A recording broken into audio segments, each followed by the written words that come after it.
Olá, galerinha, tudo bom? Mais um dia que estamos aqui e iniciando mais um mês, iniciando o mês de maio, né? Mais um mesinho aí que a gente tá em casa, mas as notícias para a área da educação é de que logo, logo a gente volta. Vai demorar um pouquinho ainda, teremos ainda provavelmente esse mês inteirinho aí de videoaula, mas vamos aguentando, né? Estamos dando conta do programa. Quando voltarmos, sabemos que teremos revisões de tudo, a Pro vai reforçar todos os conteúdos e a gente vai fazer aí o que for possível para recuperar esse tempo perdido em abraços e beijos, não é verdade? Porque quem tem se comunicado, quem tem mandado aí as coisas para a Pro tá vendo que vocês estão indo até que muito bem aí nas propostas, fazendo as liçõezinhas de um jeito bem bacana, ajuda da mamãe, ajuda do papai, e vocês estão sucedendo bem. Então vamos lá, olha, lembrem-se, falei semana passada, a partir de hoje, vocês precisam fotografar as lições e enviar. Vai ter pontinho para cada lição feita. Não é um ponto pelo acerto, é o que eu sempre digo. Acertar, a gente acerta em trabalho, atividade avaliativa, prova. A lição de casa ou a liçãozinha que a gente faz na classe mesmo, é claro que ela pode ter um errinho ou outro, para isso que existe a correção, né? Então, mas eu preciso da devolutiva, porque vocês vão ganhar pontos pelas lições feitas, tá? Ponto pela lição feita, ponto por atividade avaliativa que a Pro vai mandar a cada 15 dias, sempre na sexta-feira. Pontinho pelos livros paradidáticos. Quem não mandou ainda a lição do Dona Palavra, manda, recebi pouquíssimos. Eu preciso de foto das questões do livrinho paradidático Dona Palavra, tá? Para poder dar nota para vocês. Beleza? Ótimo. Né? Essas são as instruções da escola. Por que é que a escola vai começar agora em maio com isso? Porque agora nós recebemos aí um parecer da diretoria de ensino de como que nós faríamos com as notas, porque era isso que estava nos confundindo até então, né? Por isso que nós brecamos ali trabalhos valendo nota, atividade valendo nota e não exigimos fotos de muita coisa até agora. Agora não, todos os dias, todos vocês têm que mandar fotinho da lição que fez, tá? Para não perder pontinho, certo? É claro que estamos num ano atípico, num tempo atípico, primeiro e segundo bimestre nenhum aluno vai ser prejudicado, mas quando nós demos a devolutiva para a diretoria de ensino, aqueles aluninhos que não tiverem pontinho por lição entregue, o diretor lá, supervisor de ensino, que vai ver como é que vai ficar a questão da nota, tá? Eu não quero aluno meu com notinha baixa por conta de lição não feita, gente. Ai, não precisa nem acertar, é só fazer, não é verdade? E tirando dúvida com a Pro. Sempre, sempre, sempre, ClassUp, dúvida com a Pro. Final dessa semana vai a atividade avaliativa, ela não vai pelo ClassUp, ela vai pelo e-mail, porque aí vocês podem digitar no Word e devolver pelo próprio e-mail, fica mais rápido. Né? Não precisa copiar enunciado num caderno, não precisa imprimir a folha, vai ser digitadinho. E aí vem aí mais uma competência para vocês, aprender a digitar. Isso é muito bacana, né? A gente tem que ver positividade em tudo. Se por um lado estamos separados e por um lado estamos com essas aulas tão diminutas, né? E veja aí muita gente insegura, tudo dizendo que não faz efeito. Faz sim, porque vocês são bem espertos. Por outro lado, vocês também estão aprendendo outras coisas. Estão aprendendo até a Pro de longe, né? Estão aprendendo a assistir a aula num vídeo, acompanhar com o livrinho. Olha só que bacana. Eu fico pensando na parte positiva aí dessa lição que nós estamos tendo. Eu acho que quando voltarmos, vocês estarão até mais atentos quando a Pro estiver explicando, por exemplo, né? Porque agora vocês já têm essa prática de ver a Pro de longe, não é verdade? Então, mesmo quando estiver pertinho, acho que quando a Pro estiver explicando, vocês estarão ali, ó, livrinho na mão. E, livrinho na mão, história, né? Vamos começar com história. O Brasil dos engenhos. Leituras e interpretações, leituras muito fáceis, tá? Interpretaçãozinha aqui também, as atividades por enquanto, atividades bem leves, bem fáceis. Mas vou explicar para vocês o que? Engenho. Engenho é uma fazenda de plantação de cana-de-açúcar. Pro, se eu ver uma fazenda grande de plantação de laranja, ela pode ser considerada um engenho? Não! Engenho É a fazenda de plantação de cana-de-açúcar. E aí vieram os portugueses descobrir a nossa segunda riqueza, o nosso solo fértil, né? Chegaram no litoral, armaram-se ali, montaram feitorias, exploraram pau-brasil, tentaram escravizar os indígenas. Pau-brasil, nossa primeira riqueza, né?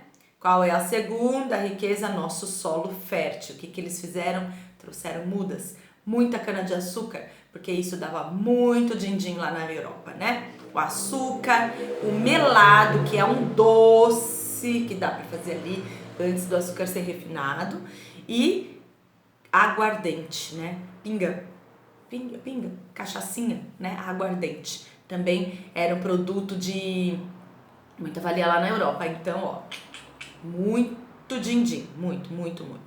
Vem aqui em destaque a palavra colônia. A colônia era o nosso país naquela época. Ele já tinha nome, ele tinha o nome de Brasil, sim, né? Em homenagem a tantas e tantas árvores de pau-brasil. Mas não era um país autônomo, ou seja, não tinha aqui um dirigente, como hoje nós temos presidente no país, governadores nos estados, prefeitos nos municípios. Naquela época não tinha. Quem é que mandava no nosso país? O rei lá de Portugal. Nossa, mas se ele estava em Portugal, como é que ele mandava no Brasil? Através de representantes, porém, o Brasil pertencia a Portugal. Então, colônia, tá? O engenho, ele era uma atividade ali, a gente vem vendo em geografia, né? Agricultura, policultura, monicultura. O engenho era uma monocultura, cheio de tecnologias da época. Não tinha máquina, gente, olha. Mas imagina, isso era uma baita tecnologia para a época, né? Todos esses aparatos aqui curiosos, certo? E quem é que fazia o trabalho no engenho? Já que não deu certo escravizar os indígenas, os portugueses partiram ali para o que era costume na Europa. Pegar lá na África pessoas escravizadas, trazer aqui para a América para poder trabalhar sem ganhar nada, tá? Então os portugueses iam lá na África, capturavam pessoas e faziam essa maldade toda? Mais ou menos. Na verdade, a escravidão, ela existe, ó, muito tempo, muito mais tempo. Pessoas de todos os tons de pele já foram escravizadas. Na Roma antiga, por exemplo, bem lá atrás, famílias que não conseguiam pagar suas dívidas, o credor, o dono da dívida, aquele cara que emprestou ali o bem ou o dinheiro, podia escravizar a família todinha. Essa família passava a trabalhar de graça para aquele a quem devia, né? Invasões de cidades para poder expandir território.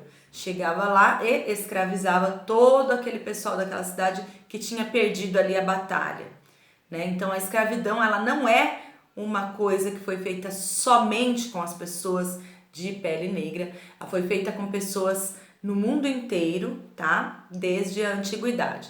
Na prática, perdeu, vai trabalhar para mim sem ganhar nada e pronto, acabou. Você passa a ser a minha propriedade. E lá na África ainda tinha essa mentalidade aí de expansão de terra, uma tribo brigar com a outra. E muitas vezes o que eles faziam? Capturavam todo aquele pessoal, né? Quem não morria na guerra era capturado pelos próprios africanos e aí eram revendidos como objetos, como animais, para trabalhar aí para os europeus nas Américas do Norte, Central e do Sul, tá?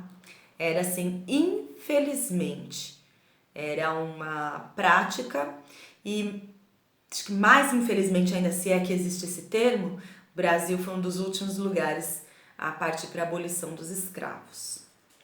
300 anos de escravidão, 300 anos, né? 3 séculos inteiros ali até a África e comprar ali aquelas pessoas. Por isso que muitos chegavam aqui dizendo, mas eu era rei na minha terra. E de fato era rei da sua tribo, mas uma tribo mais forte, tinha dominado aquela mais fraca, capturou, enjaulou, vendeu, e aí essas pessoas chegavam aqui na América sem cultura, sem família, porque separavam famílias, separavam culturas, separavam até por idiomas, né? A África é gigantesca, então não é falado um só idioma no continente todo, certo?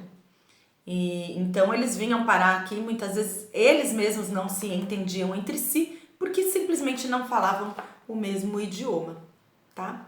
Era bem difícil mesmo. E eles ficavam aqui numa boa, quietinhos, trabalhando e aceitando seu destino? Muitos aceitaram seu destino, sim. Outros tantos não, né?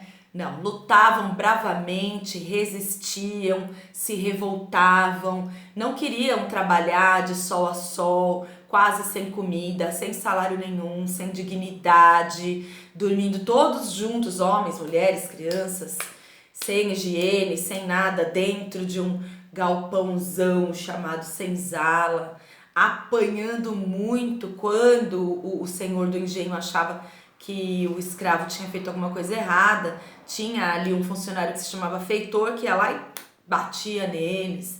Então, condições subhumanas, né, gente? Tratados com menos dignidade do que um cavalo, por exemplo. Era muito difícil, então muitos grupos resistiam mesmo. Botavam fogo nas lavouras e praticavam suas religiões ali de uma forma escondidinha, e fugiam para o meio do mato, e no que fugiam para o meio do mato, já falei isso para vocês, formavam quilombos, né? Quilombos eram agrupamentos ali de escravos fugidos, mas eles acolhiam outras pessoas também. Havia pessoas de pele branca que não tinham condição nenhuma, iam acabar sendo escravizados também, né? Não tinham condição nenhuma de vida, eram muito, muito pobres, acabavam indo morar nos quilombos também. E alguns indígenas que acreditavam ali na luta de conscientizar o homem branco, entre aspas, né? Os descendentes de portugueses, que isso era errado. Digo descendentes de portugueses porque nessa época já não tinha, né? Houve uma época que já não tinha só portugueses natos. Casaram-se aqui, tiveram filhos, então já tinha brasileiros, descendentes de portugueses, né? Nem contato ali com a terra de Portugal já não tinham, eram brasileiros da terra mesmo e tratavam ali com preconceito, né? Dessas comunidades quilombolas, algumas remanesceram e tem ali seus descendentes morando até hoje. Olha só, em Sergipe, na Bahia, aqui pertinho, em Ubatuba, litoral norte, em Araruama, no Rio de Janeiro, existem comunidades remanescentes de quilombolas. Olha o nome, comunidades remanescentes de quilombolas, tá?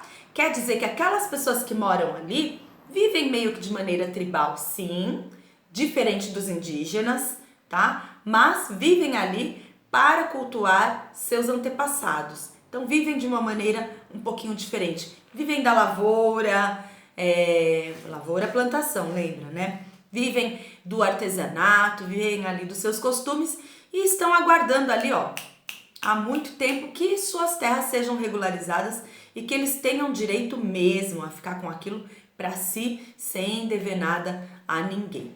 Do mesmo jeito que tem que ter terra para os indígenas, tem que ter terra para os remanescentes de quilombolas, sim.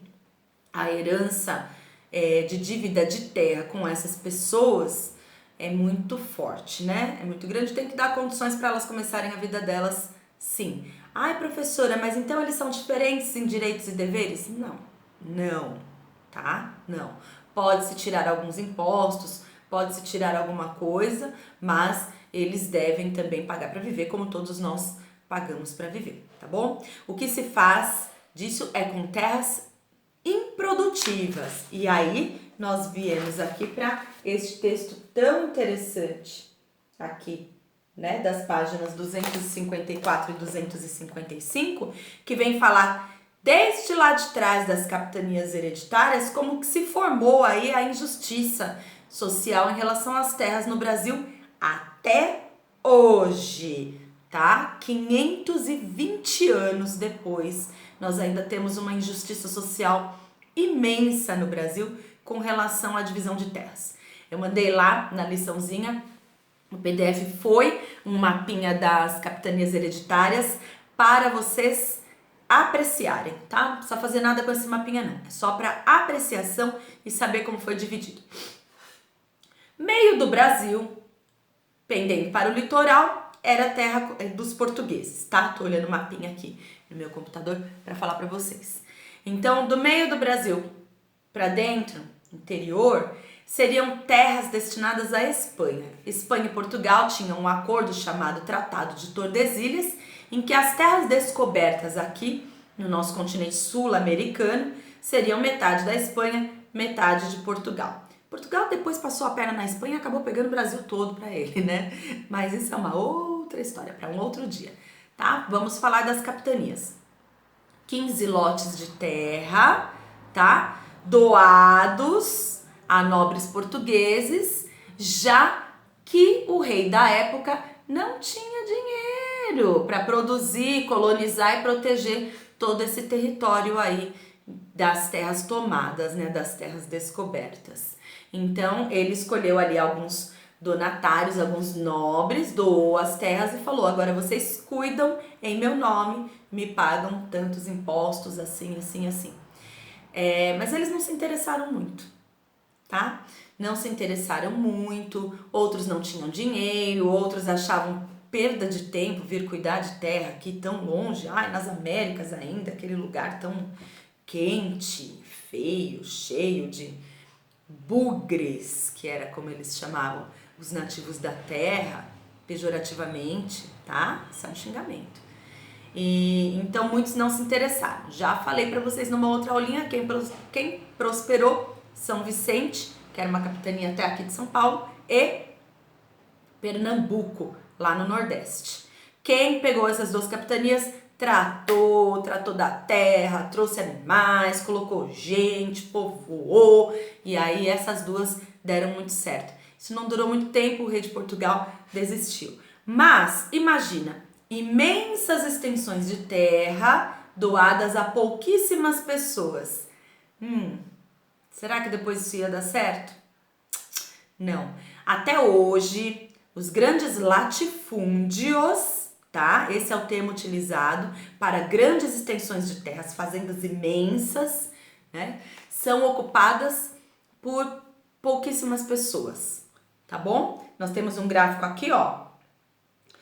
20% do Brasil, das terras ocupadas no Brasil, 20% são 4.500.000 unidades de propriedades pequenas. 35% são propriedades médias, tá? Que dá 480.000 unidades. Propriedades grandes ocupam 45% do território de terras produtivas, que são 45.000 unidades. Gente, 45.000 unidades para 4,5 milhões de propriedades pequenas é muita diferença. Então daí a gente já vê que a maior parte das terras no nosso país está concentrada em poucas mãos, tá? É um direito deles? É um direito, herdou de família lá desde muito tempo, comprou com o seu dinheiro, trabalhou para isso. Não vamos discutir os direitos dos grandes latifundiários também, tá? Mas tem muita gente aí que tem pedaços e pedaços e pedaços e pedaços de terra e não fazem nada. Não colocam um pasto para boi, não fazem uma plantação de nada, tá? Não colocam ali que seja uma área de lazer ou um espaço para criar cavalos, não fazem nada. Então isso se chama terra improdutiva. Se a terra está improdutiva, se o dono daquela terra não faz nada, então ela tem que ser chamada de terra devoluta. E essa terra devoluta tem que voltar para o governo, para que o governo possa doar terras para aquelas pessoas mais pobres, agricultores mais pobres, que têm vontade de ter seu pedacinho de terra para praticar ali a policultura de subsistência, né? Poder fazer sua feirinha no município, fazer crescer aquela região, ter ali o sustento de sua família e uma renda para si e para seus familiares. E isso é uma coisa que acontece de forma muito devagar, muito lenta e dá muita confusão, tá? Isso se chama reforma agrária. O que é reforma agrária? É pegar aquela terra cujo proprietário não quer fazer nada, chamar de terra devoluta, devolver para o governo pega essa terra e distribui entre pessoas que querem plantar, que querem criar ali alguns animais e sobreviver. Lembrando de geografia de novo, monocultura, lugares grandes, uma cultura só, uma plantação só, laranjais, por exemplo, né? Policultura, geralmente familiar, pessoas que têm pequenos pedaços de terra, fazem ali suas plantações de várias hortaliças, de vários vegetais, criam alguns animais e vivem daquilo, vendendo em feiras, em mercearias, em quitandas, em pequenas granjas, assim por diante, tá? Seria muito melhor se todo mundo pensasse de um jeito só, auxiliando ao próximo e abrindo mão de suas terras, né? Mas mesmo um grande dono de terras para abrir mão de suas terras e doar, também é muito complicado, né? As leis nesse sentido são muito complicadas. Vocês podem perguntar aí para os pais de vocês ou para os avós sobre uma novela que passou ali nos anos 90 que se chama O Rei do Gado. Muita gente assistiu. Não estou fazendo propaganda de emissora nenhuma nesse momento. Eu também não assisto novelas, tá? Eu não acompanho TV aberta. Já até comentei isso com vocês, que dentro da Casa da Pro só você assiste Netflix e olhe lá, né? Eu não gosto muito da programação da TV aberta, seja ela qual emissora que for. Então não estou fazendo propaganda. É que essa novela especificamente não é para a idade de vocês, tá? É um pouquinho forte, mas vocês podem conversar um pouco se os pais ou os avós lembram, porque tratava do assunto de reforma agrária, tratava do assunto de terra improdutiva, de terra devoluta, de criação, né? O dono tal do Rei do Gado lá teve suas terras invadidas, mas aí ele comprovou que a terra dele era produtiva porque era pasto para gado, né? Blá, blá, blá, blá, blá, blá. E tudo se ambientou ali e falou-se muito ali naquele tempo sobre as leis agrárias. Para dar essas aulas para vocês aí no começo da quarentena, como eu assino aí um streaming que tem novelas antigas, eu acabei até assistindo para poder lembrar ali da reforma agrária, do que era a terra devoluta, de como tinha que ser, para poder dar essa aulinha para vocês no dia de hoje. A Pro, ó, sempre pensando em vocês, tá certo?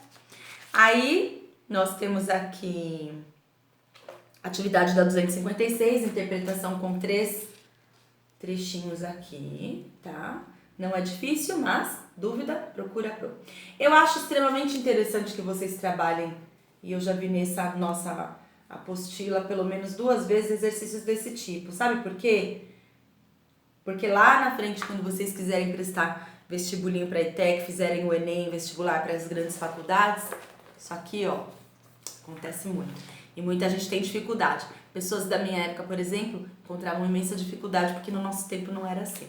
Mas olha que bacana, né? Aqui, agora eu vou fazer propaganda mesmo, tá? Nossa querida FTD pensando na gente, pensando em vocês no futuro. Olha só. Partimos lá para português. A história foi bem longa, né? Porque tinha bastante explicação.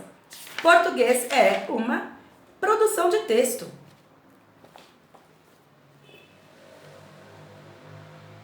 O que vocês vão fazer? Data no caderno de português. Lembrem-se das etapas, né? Mas aqui não vai precisar, tá? Não precisa dividir parágrafos e não precisa ter as etapas introdução, desenvolvimento e conclusão. É um pouquinho diferente. Vocês vão elaborar um problema matemático, tá? Gente, a lição de quinta-feira, desculpa, sexta foi feriado. A lição de quinta-feira foi probleminha, né? Vocês vão elaborar, então vocês vão ler todos os passos da página 29 e da página 30 e vão fazer um enunciado de problema matemático. O que é o enunciado? Vovó foi à feira e comprou uma dúzia de ovos. Na volta para casa percebeu que 4 estavam quebrados. Quantos ovos vovó tem agora? Isso é um enunciado, tá bom? Um enunciado que introduza um problema. apresentando uma questão de interpretação e duas questões que explorem dados matemáticos. Então, vocês vão tomar como exemplo o texto da página. Só um minutinho, eu vou voltar aqui, tá?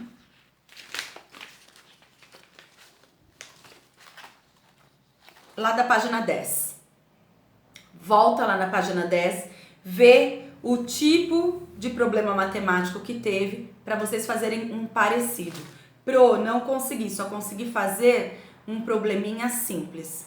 Não tem problema, tá bom? Pode ser um probleminha simples. No nosso encontro do Zoom dessa semana, eu vou sortear algumas crianças para ler o probleminha que fizeram. Beleza? Então não tem como escapar, gente. E outra, vocês vão ter que fotografar e mandar para mim, certo? Leitura. Procurem aí exemplos, podem digitar no Google para procurar exemplos. Façam o seu probleminha, fotografa e manda para a Pro. Agora, olha o que a gente vai fazer. Amanhã vão correções aí de história para vocês, tá? Vai videozinho com a correção.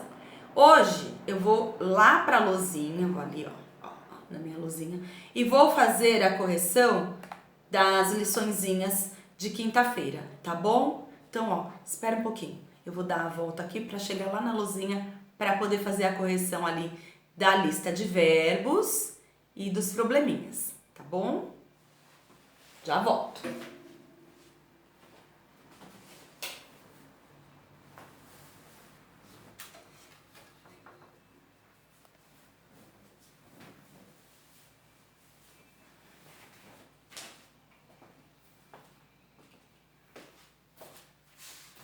Olha pro aqui.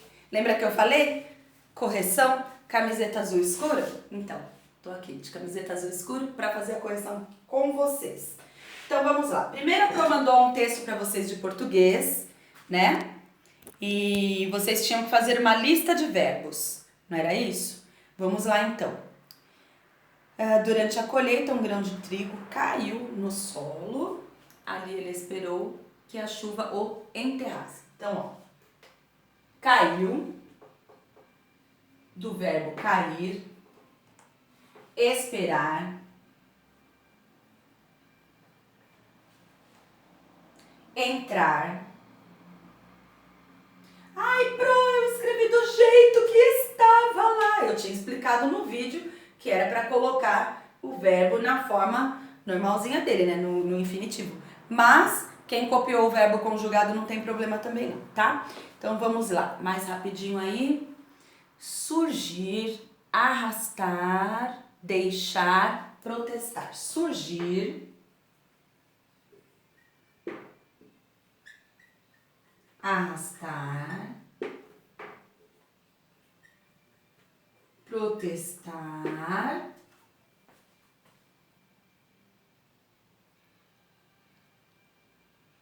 precisar, dizer,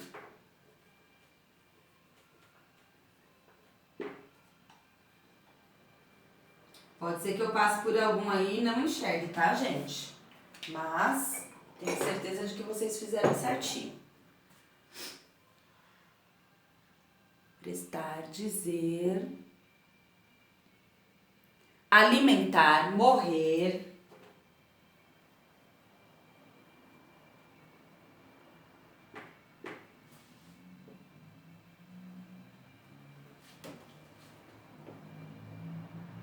eu sou uma semente viva, reclamar,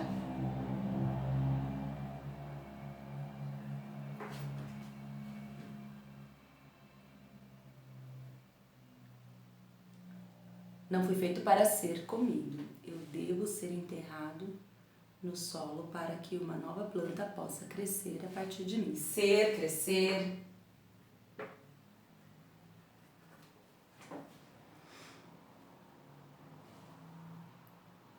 Dizer já foi. Continuar, arrastar.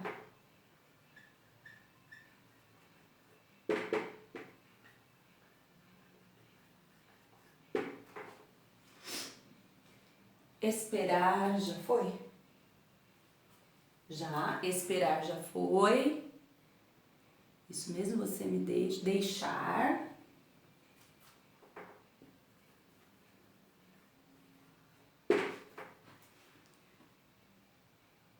Brincar, prometer.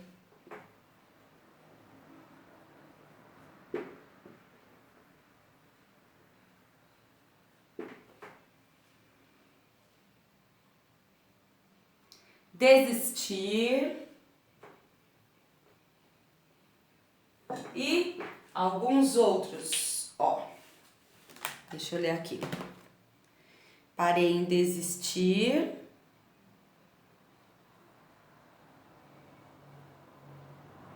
Desconfiar com você. Não me pergunte. Responder, explicar, confiar, dizer de novo, deixar de novo.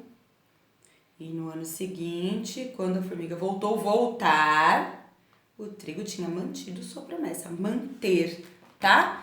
Todos esses verbos aqui.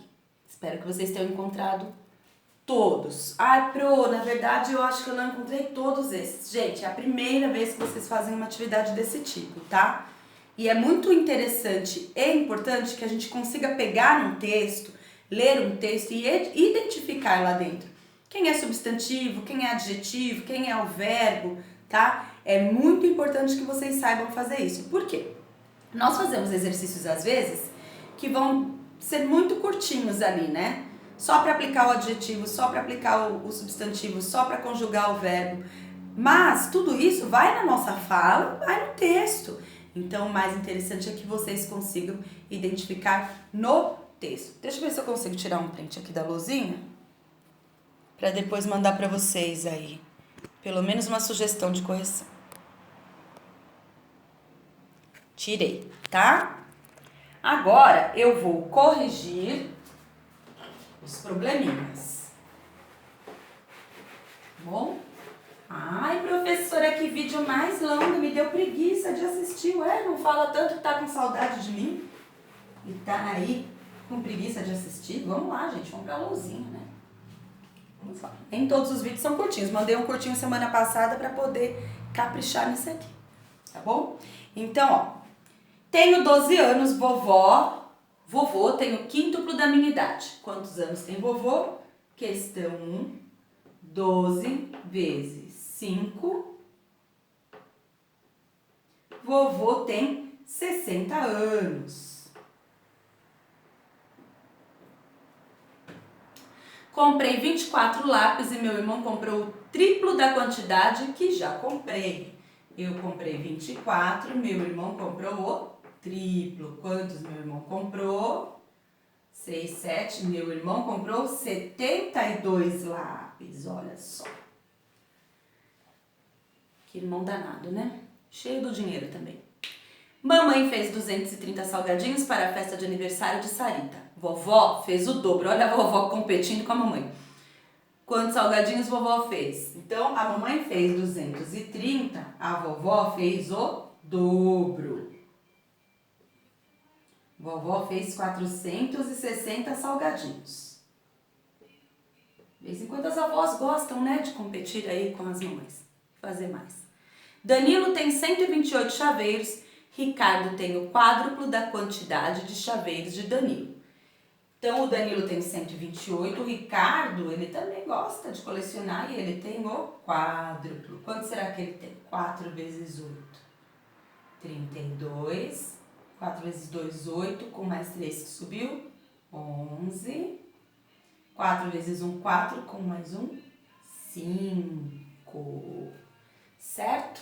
Então, o Ricardo tem 512 chaveiros. Vou tirar um printzinho aqui também para mandar a lozinha para vocês, certo? Então, essa foi nossa aula de hoje, história, português. Por favor, não se sintam inseguros com a elaboração do problema de português, tá? Vocês vão ler no livro, sigam todos os passos, consulta lá na página 10 como é que foi aquele outro probleminha, façam no caderno, com segurança, do jeitinho que vocês conseguirem fazer. Beleza? no nosso encontro no Zoom, lá pro final da semana. Vou sortear ao vivo, pelo menos 2 crianças de cada turma, para ler o probleminha, tá bom? Aula dada, correção do dia 30 feita. Espero vocês amanhã, tá bom? E beijocas, beijocas. Até mais.